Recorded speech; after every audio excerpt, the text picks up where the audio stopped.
Hello friends, welcome to our YouTube channel. In this video I'm going to tell you about how you can do soft reset in your Poco smartphone. Before watching this video, if you have not subscribed to our YouTube channel, then subscribe to it and like our video. So let's start friends.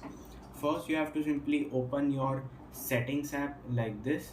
Then you have to enter soft reset. First you have to just type here reset. Click on reset Wi-Fi and this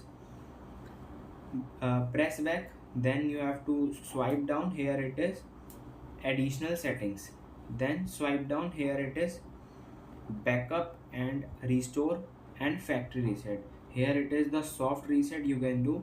It will erase your all data including contacts, photos and videos, apps, accounts, backup, SD card data and other items on this phone.